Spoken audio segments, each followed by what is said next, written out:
మీడియాపై విధించిన నిషేధం ఎత్తివేస్తున్నట్లు నేపాల్ ప్రభుత్వం ప్రకటించింది.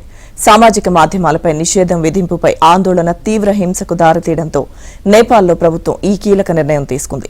ప్రధాని కేపీ శర్మ ఓలీ నేతృత్వంలో కేబినెట్ అత్యవసర భేటీ జరిగింది. ఈ సమావేశంలో సోషల్ మీడియాపై విధించిన బ్యాన్ను ఎత్తివేసేందుకు ప్రభుత్వం నిర్ణయం తీసుకుంది. సమావేశం అనంతరం నిషేధం ఎత్తివేస్తున్నట్లు ప్రకటించారు.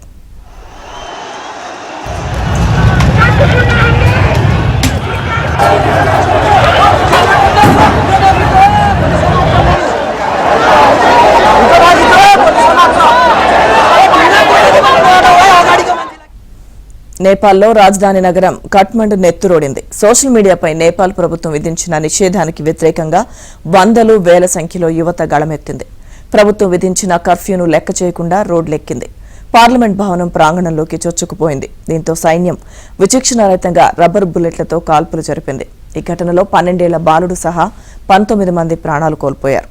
మరో 300 మందికి పైగా యువకులకు గాయాలయ్యాయి. ఆ తర్వాత ప్రభుత్వం సోషల్ మీడియాను పునరుద్ధరించిన ముందు జాగ్రత్తగా కఠ్మండ్, పొఖారా తదితర జిల్లాలు దేశ సరిహద్దుల వద్ద కర్ఫ్యూ విధించింది.